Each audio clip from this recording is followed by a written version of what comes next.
Shalom Bapak Ibu Saudara, selamat pagi, selamat datang di Menara Doa Segala Bangsa bagi Bapak Ibu yang baru pertama bergabung dengan kami.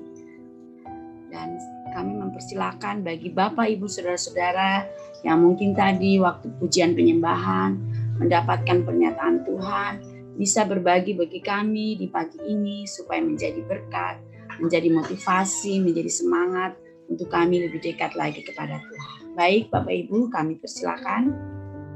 Ya. Lydia Anda tadi penyembahan, Tuhan bilang, marilah datang kepadaku,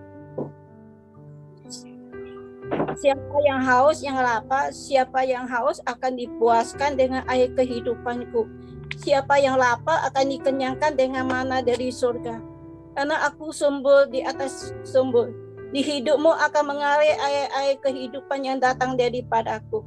Aku sumber kehidupan. Ada di Yohanes 4 ayat 14.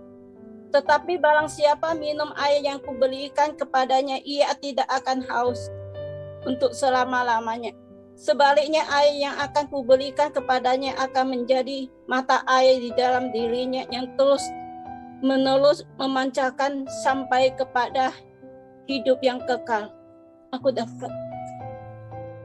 Salam. Ini saya tadi doa, saya lagi dapat tentang pernyataan tentang hati bapak-bapak akan kembali pada anak-anak. Hari-hari Tuhan akan memulihkan keluarga-keluarga. Sebelum kita dibawa lebih, Tuhan mengendaki pemulihan ke dalam diri kita dulu, gitu, ke dalam keluarga kita dulu. Gitu. Itu saja. Tuhan Yesus Kristus. Puji Tuhan, tadi saya dapat pernyataan dari Tuhan ya. Tuhan katakan gini, engkau, ini buat kita ya, baik yang di YouTube maupun yang di Zoom ya. Engkau telah dibebaskan dari perbudakan, kata Tuhan. Engkau telah dimerdekakan dari perbudakan. Jangan lagi memiliki mental budak, kata Tuhan.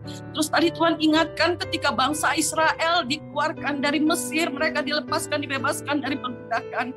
Jadi kita yang ada di Zoom maupun yang ada di YouTube, kita sudah dimerdekakan. Jangan ada lagi memiliki mental budak. Kita diberikan Tuhan keselamatan. Kita pegang keselamatan itu. Tuhan berikan segalanya kepada kita. Baik itu apapun yang kita perlukan, Tuhan sudah siapkan. Jadi Tuhan katakan jangan lagi kita memiliki mental budak. Itu aja yang mau saya sampaikan. Makasih, Tuhan berkati. Bapak Ibu Saudara-saudara sekalian, mari kita siapkan hati kita, karena kita akan mendengarkan kebenaran firman Tuhan. Shalom semuanya. Shalom. Sudah kedengaran? Shalom Ibu. Baik, pagi. Semuanya diberkati, semuanya bersukacita. Amin. Amin. Sebelumnya kita akan berdoa untuk firman terlebih dahulu. Bapa Surgawi, kami bersyukur Engkau selalu memberi kesempatan kepada kami waktu yang terbaik untuk kami terus makan firman-Mu. Kami membutuhkannya dan firman-Mu akan bercahaya seperti pelita yang menerangi setiap langkah kaki kami. Kami bukan hanya pendengar firman saja, tapi kamilah pelaku-pelaku firman-Mu. Firman-Mu jadi makanan yang bergizi, bervitamin untuk manusia, roh, jiwa, dan tubuh kami. Kami persilakan firman yang sudah diurapi, berkuasa, bekerja dalam hidup kami, memperbaiki atau mengganti pikiran kami yang salah, memulihkan jiwa kami, menyegarkan tubuh kami. Terima kasih Bapa untuk kesempatan yang indah ini, dan kami siap untuk makan firman-Mu dengan segenap hati kami dan dengan lahap di dalam nama Tuhan Yesus Kristus. Haleluya. Amin. Baik, kita akan merenungkan sejenak firman Tuhan dari Markus pasal 11 ayat yang ke-24. Karena itu aku berkata kepadamu, apa saja yang kamu minta dan doakan, percayalah bahwa kamu telah menerimanya, maka hal itu akan diberikan kepadamu. Yang menarik di sini adalah bahwa kamu telah menerimanya. Telah menerimanya. Ini berarti memberikan pengertian kepada kita bahwa iman itu perlu ketika kita berdoa. Iman itu perlu sehat kepada Tuhan Yesus. Nah, kalau dikatakan telah menerimanya, berarti kita sudah menerimanya. Tapi apa yang terjadi dengan banyak orang Kristen ketika berdoa? Mereka bisa berdoa untuk satu hal berulang kali, bahkan mungkin sampai setiap hari. Dan doa yang diucapkan, doa yang dipanjatkan di hadapan Tuhan, itu adalah doa dengan topik yang sama, atau hal yang sama, atau masalah yang sama. Kalau kita percaya telah menerima ketika kita mendoakannya, mengapa kita harus berulang kali? Kalau kita percaya bahwa doa kita itu telah didengar oleh Tuhan, sebetulnya berikutnya yang harus kita lakukan adalah kita mengucap syukur. Oh, terima kasih Bapa Surgawi, kami mengucap syukur dalam nama Tuhan Yesus. Engkau telah mendengar doa kami yang kami panjatkan tadi, kami telah menerimanya. Dan selebihnya terus mengucap syukur, karena dikatakan telah menerima. Inilah firman Tuhan yang berbicara tentang iman. Memang iman itu harus percaya sebelum melihat. Kalau kita percaya sesudah melihat, itu namanya bukan iman. Orang yang tidak beriman saja juga bisa seperti itu. Tapi namanya beriman belum terlihat, tapi kita sudah menerima. Percaya sudah menerima. Nah, maka itu akan terjadi dalam hidup kita. Itu sebabnya ayat di atasnya dari ayat yang ke-24 ini dikatakan di situ bahwa percayalah, ayat 23. Aku berkata kepadamu, sesungguhnya barang siapa berkata kepada gunung ini, beranjaklah dan tercampaklah ke dalam laut, asal tidak bimbang hatinya, tetapi percaya bahwa apa yang dikatakannya itu akan terjadi, maka hal itu akan terjadi baginya. Ayat 23 ini juga masih tidak lepas tentang tidak bimbang hati, tetapi percaya. Masih tentang percaya.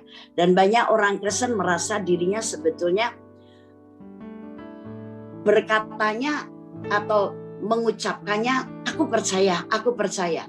Tapi tanpa disadari masih ada kebimbangan, dan kebimbangannya adalah unsur dari tidak percaya. Kalau bisa dikatakan tidak percaya atau kurang percaya. Karena kalau memang kita percaya, kenapa kita mesti berulang-ulang untuk mengucapkan dalam doa satu hal saja, satu masalah saja. Nah, jadi di sini dikatakan kalau tidak bimbang tetapi percaya. Kalau kita mengucapkan dalam doa satu masalah yang berulang-ulang sampai kadang-kadang mungkin sampai setahun, 2 tahun, 3 tahun, atau berapa hari, berapa minggu, atau mungkin dalam satu hari itu. Satu hal didoakan berulang-ulang, tanpa disadari, itu menunjukkan bahwa sebenarnya kita tidak percaya.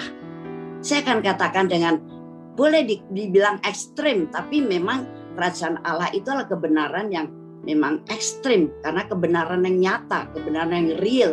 Jadi kita harus berani untuk merealisasikan dengan nyata.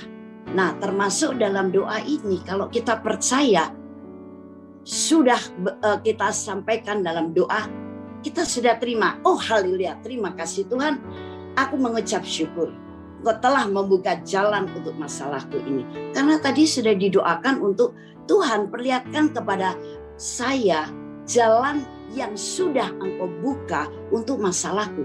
Nah, sesudah itu bersyukurlah. Haleluya. Terima kasih Tuhan. Engkau membuat saya melihat jalan keluar yang Engkau berikan kepada saya. Terima kasih untuk masalah ini saya sudah doakan. Engkau telah memberi hikmat kepada saya. Hikmat itu adalah bagaimana tuntunan atau jalan keluar yang Tuhan berikan. Cara-cara yang harus kita kerjakan dalam mengatasi masalah itu. Terima kasih hikmat-Mu yang sudah Engkau berikan kepada saya. Bahkan sering terjadi kalau 2, 3, 4, 5, 6, 10 dan sebagainya dalam doa. Katakan seorang ibu sudah berdoa tentang sesuatu. Tentang misalkan tentang Indonesia yang diberkati misalkan. Dan sudah berdoa panjang lebar dan sudah ditutup dalam doa amin. Kemudian giliran daripada ibu yang lain atau bapak boleh juga yang lain berdoa. Ternyata yang diucapkan dalam doa sama tentang Indonesia yang diberkati. Nah, sebetulnya kalau kita memasang telinga dengan baik, kita perhatikan rekan doa kita baru saja atau tadi sudah berdoa tentang apa? Oh, lebih baik kalau dia sudah berdoa tentang Indonesia diberkati, mungkin masih tentang sekitar Indonesia. Tapi masih banyak hal yang kita harus kerjakan dalam doa tentang Indonesia. Kalau Indonesia dikatakan, terima kasih Tuhan, kami mengucap syukur Indonesia diberkati.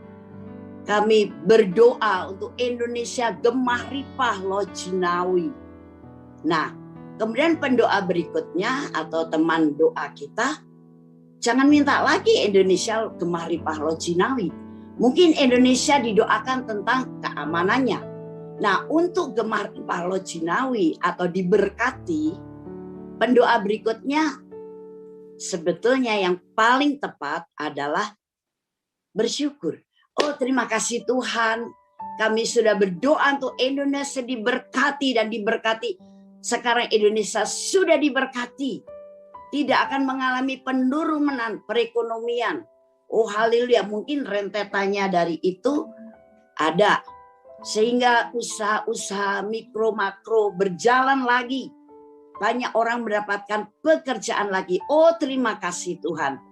Kami mengucap syukur untuk hal ini. Haleluya. Amin.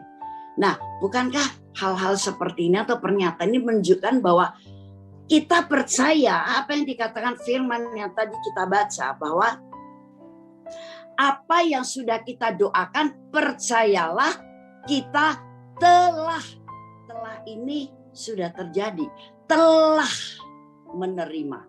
Bukan percayalah bahwa kita akan menerima. Nah, jadi iman kita kepada Yesus itu iman yang positif atau iman yang konkret. Karena penebusan darah Yesus untuk kita itu menjadikan kita memiliki iman kepada Bapa Surgawi, iman yang berharga. Jadi iman karena kita percaya penebusan Yesus Kristus itu iman yang sangat berharga. Dan itu juga dihargai oleh Allah Bapa. Jadi kalau iman kita berharga, bahkan dihargai oleh Allah Bapa, kita harus benar-benar sebulat hati percaya. Ketika kita sudah katakan dalam doa, kita telah menerima. Dan apa yang terjadi berpuluh-puluh tahun, karena saya mengalami pertobatan sejak tahun 84 secara supranatural, ketemu dengan Tuhan dari agama saya yang lama.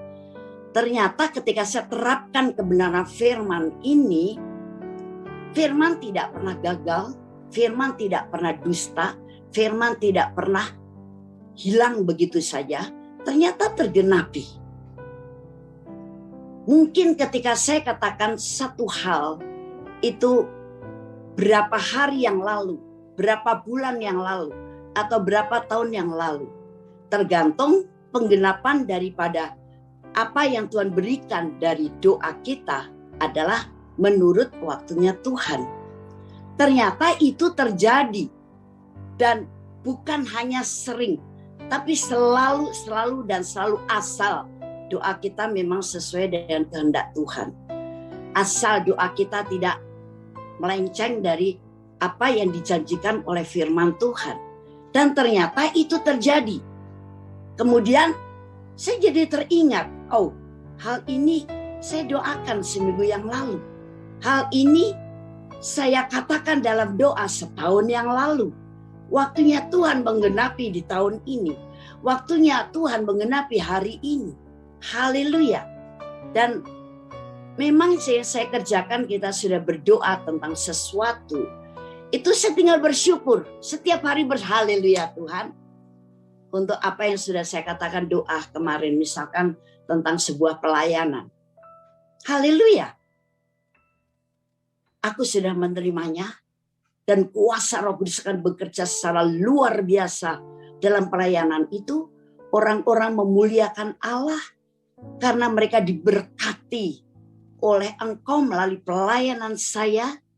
Terima kasih Tuhan Yesus. Amin. Nah, jadi itulah iman yang konkret. Iman yang pasti.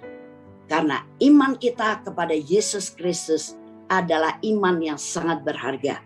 Kita tidak perlu ragu-ragu, kita tidak perlu bimbang. Pasti memang di antara kita tidak ada yang mau berkata bahwa aduh aku masih meragukannya dengan apa yang saya doakan. Terjadi tidak ya? Pasti tidak ada yang mau mengakui seperti itu. Dan seringkali kita sebagai orang Kristen tidak sadar bahwa sebetulnya dengan cara kita mendoakan satu hal berulang-ulang, itu kita tidak sadar bahwa sebenarnya kita bimbang atau kita kurang percaya. Kita harus mengingatkan Tuhan terus. Sepertinya Tuhan pelupa. Padahal Tuhan itu maha segala-galanya. Dia bukan hanya maha hadir, tapi dia juga maha kuasa. Bahkan semua rencana-rencananya, semua apa yang sudah ditetapkan buat kita, apa yang sudah didengar dari doa-doa kita, tidak ada satupun Tuhan lupa atau sengaja melupakannya. Nah, jadi di sini seringkali kita menjadi orang Kristen kurang menyadari akan kebenaran-kebenaran ini. Karena iman kita kepada penebusan Yesus itu berharga di mata Tuhan. Hargai juga iman kita kepada Yesus. Kalau kita sudah berdoa, iman kita kan yang berharga di mata Tuhan. Iman yang punya kuasa. Powerful. Kita harus punya keyakinan seperti itu. Sehingga apa yang dijanjikan oleh firman, selama itu yang kita katakan juga dalam doa, itu semuanya terjadi. Karena banyak orang Kristen datang kepada saya berkata, Ibu, firman Tuhan berjanji begini. Tapi kenapa saya masih mengalami kebalikannya? Dan ketika saya tanya, bagaimana? Apakah kamu juga berdoa, percaya kepada firman itu? Ya, saya berdoanya seperti apa? Tapi berdoanya ternyata diulang-ulang seakan-akan Tuhan ini tuli, seakan-akan Tuhan ini lupa, seakan-akan bahkan Tuhan ini tidak maha melihat. Hati orang saja Tuhan melihat, apalagi apa yang kita ucapkan. Bahkan setan dan iblis yang ada di udara ini semuanya mendengar bahwa kita sudah katakan doa itu di hadapan hal itu di hadapan Tuhan, apalagi Tuhan yang maha kuasa. Nah, jadi kita harus menghargai iman kita akan penebusan Yesus. Karena Allah pun menghargai iman kita. Sebab iman kita yang percaya kepada penebusan Yesus itu membuat kita dibawa kepada jalan masuk untuk kepenuhan kealahan. Kita dibawa masuk ke jalan untuk mengalami kepenuhan kealahan. Itu yang dikatakan oleh Yesus sendiri, akulah jalan dan ada kebenaran dan hidup. Memang dia jalan dan semua pintu yang tertutup sudah dibuka, termasuk untuk kita menghampiri tahta kasih karunia Allah. Marilah kita dengan berani menghampiri tahta kasih karunia Allah supaya kita mendapat pertolongan pada waktunya. Nah, dengan berani, artinya dengan berani apa? Tanpa bimbang, tanpa ragu-ragu, begitu yakin sampai kalau saya sekali ngomong, oh Bapak surgawiku sudah mendengar, Bapak surgawiku sudah memperhatikan masalah saya, sudah mengetahui akan problem saya, bahkan dia sudah membuka jalan. Dia tahu akan apa yang saya hadapi. Dia mendengar ketika aku sudah berkata-kata kepada dia. Nah, jadi kita mengalami kepenuhan kealahan. Artinya kok kepenuhan kealahan berarti tidak berlebihan ketika apa yang dikatakan firman kita harus mirip serupa dengan Yesus, serupa dengan gambarnya. Karena darah Yesus betul-betul total sempurna membuat kita dilayakkan, dibenarkan, dikuduskan, bahkan kita diangkat jadi anak Allah, kita dipindahkan ke warga negaraan dari warga negara dunia menjadi warga negara kerajaan Allah. Kita juga dipindahkan daerah tempat tinggal dari hidup di bawah kutuk, tapi sekarang kita hidup di bawah anugerah yang melimpah-limpah. Anugerah Allah yang melimpah-limpah. Amin. Nah, itu satu hal yang sangat luar biasa. Sehingga kita juga layak mengalami kepenuhan kealahan. Dan dalam kepenuhan kealahan itulah yang disebut kasih karunia. Dan dalam kasih karunia ini membuat kita juga dibawa masuk untuk mengalami keselamatan. Jadi tidak perlu diragukan lagi tentang keselamatan. Dan yang kedua adalah dibawa masuk untuk kita mengerti misteri atau rahasia yang belum terungkap. Karena hal kerajaan Allah itu bersifat rohani. Tidak bisa kita akan mengerti dengan pikiran secara duniawi atau secara manusia lama. Secara natural. Kita harus mengerti, kita harus melihat dengan pikiran Kristus secara rohani atau secara supranatural. Dan itu sebabnya kita diberi Roh Kudus untuk dibantu mengerti tentang rahasia kerajaan Allah. Luar biasa bukan? Nah, ini karena apa? Kita kepenuhan kealahan. Yang kedua adalah kita juga dibawa masuk untuk mengenal Dia dengan tepat dan benar. Karena banyak orang Kristen, banyak juga yang walaupun Tuhan Yesus, Bapa Surgawi yang disebut, kadang-kadang belum mengenal Dia dengan tepat dan benar, kurang mengenal dengan tepat dan benar. Itu sebabnya banyak hal yang membuat orang Kristen ini tidak mengerti. Banyak hal yang membuat orang Kristen itu beriman tapi seperti berjalan dalam kondisi yang remang-remang. Aduh, kayak ini salah nggak ya? Tuhan maunya apa ya? Ini firman Tuhan saya baca kok saya nggak ngerti ya. Lama-lama jadi bosan baca firman Tuhan.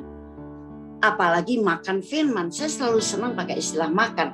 Karena kalau baca kadang-kadang hanya selewat.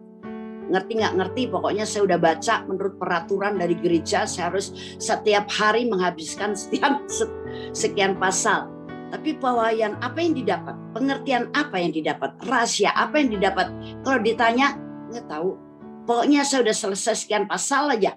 Kita ditentukan kan setahun kita harus selesai satu buku, satu Alkitab. Pokoknya seperti orang kejar tayang aja, kejar target. Padahal sebenarnya firman itu harus kita mengerti, kita resapi, bahkan menjadi hidup kita.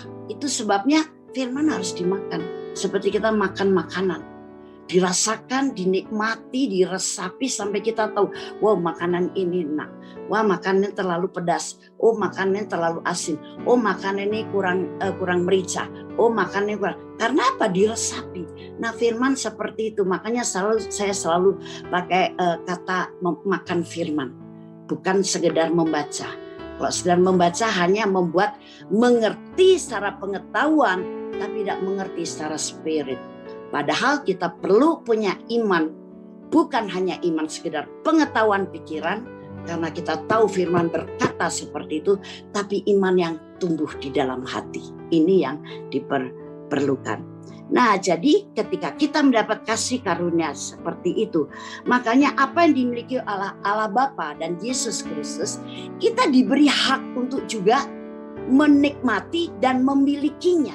Itu sebabnya Yesus berkata, barang siapa percaya kepadaku, kamu akan melakukan pekerjaan-pekerjaan aku lakukan, bahkan lebih besar daripada aku lakukan. Wow, ini satu hak yang luar biasa. Mengapa? Itu tadi, karena kita sekarang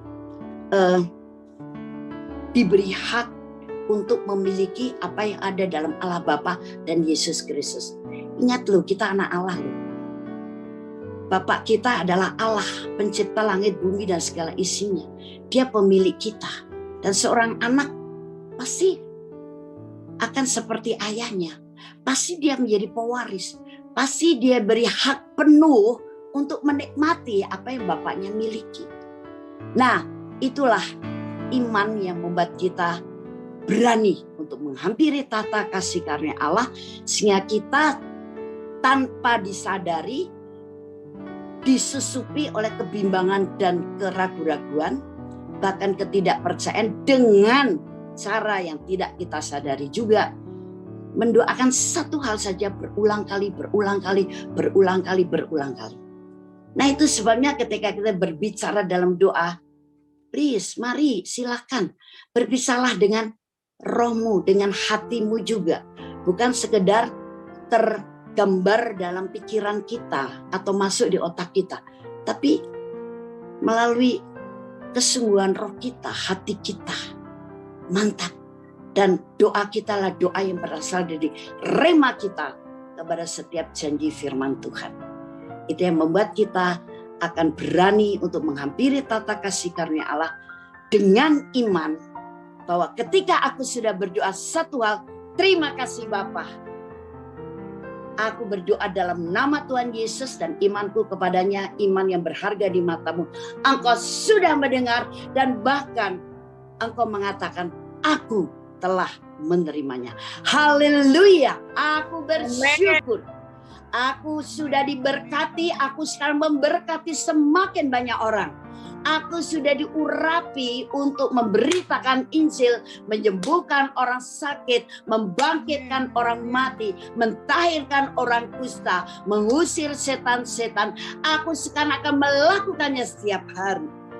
Ketika ada orang sakit, aku sembuhkan itu. Karena apa?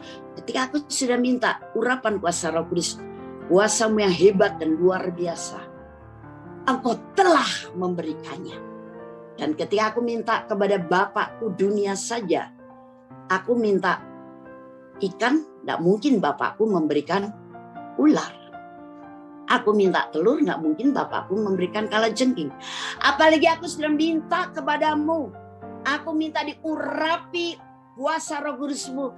Terima kasih Engkau telah mengurapiku, sehingga aku tidak ragu-ragu, aku tidak bimbang. Engkau bisa pakai aku melalui urapan kuasa Roh Kudus itu. Saya yakin menyembuhkan saudaraku yang sakit ini, menyembuhkan tetanggaku yang sakit ini. Oh, aku akan dengan berani memberitakan Injil, karena aku sudah berkata, Tuhan pakai aku untuk menjadi mulut lidah bibirmu, menyampaikan berita sukacita, menyampaikan akan penebusanmu, menyampaikan kasih dan keselamatanmu, menyampaikan Injil kepada orang lain. Oke, dengan kuasa Roh Kudus dan dengan iman, aku sudah minta kepadamu dipakai oleh Engkau. Saya percaya Engkau sekarang bisa memakai saya. Saya akan beritakan Injil, saya akan beritakan tentang kasih dan keselamatan yang daripadamu kepada orang yang aku jumpai. Dan ketika aku mendapat kesempatan untuk menyampaikan hal itu, aku mau melakukannya. Haleluya. Terima kasih Bapa Surgawi. Haleluya. Terima kasih Bapa untuk imanku kepada Yesus yang sangat Engkau hargai. Amin.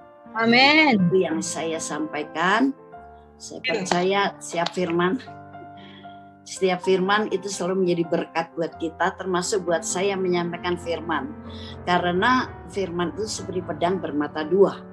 Jangan pernah kita mengira bahwa orang yang menyampaikan firman-firmannya buat orang lain, sehingga menuju orang lain gitu. Apalagi firman Tuhan buat menembak orang, menyindir orang, mengatai orang. No, firman itu khotbah itu harus menyampaikan kebenaran yang membangun, yang menyegarkan, yang menghidupkan, yang memberkati, dan bahkan mengubahkan seseorang. Nah, jadi kalau kita sampaikan firman kepada orang lain, itu berarti firman itu ketika kita bacok seperti pedang kan firman, bacok ke orang lain pakai firman, itu ketika kita cabut maka pedang itu akan mengena kita sendiri. Jadi ini juga buat saya juga. Ya, saya percaya saudara-saudara kekasih Tuhan yang tergabung dalam ini dan yang mengikuti setiap kali acara ini, semua diberkati karena kebenaran yang kita terapkan itu adalah kebenaran yang akan memerdekakan kita. Amin. Tuhan Yesus memberkati. Mari kita bersyukur dulu kepada Dia. Terima kasih Bapa Surgawi, kami mengucap syukur untuk pagi hari dan kami akan terus makan firman-Mu. Kami akan terus hidup dalam pimpinan Roh Kudus-Mu yang akan mengajar kami, menghibur kami, menolong kami, memimpin kami dalam kebenaran. Terima kasih Bapa Surgawi, dan segala pujian, hormat, kemuliaan, sanjungan kami yang tertinggi. Bahkan kekaguman kami, iman kami nyata di dalam Engkau. Kami bersyukur untuk semuanya, dan semua ini kami panjatkan untuk Engkau saja. Yesus Kristus Tuhan Raja dan Juru Selamat kami yang hidup. Haleluya. Amin.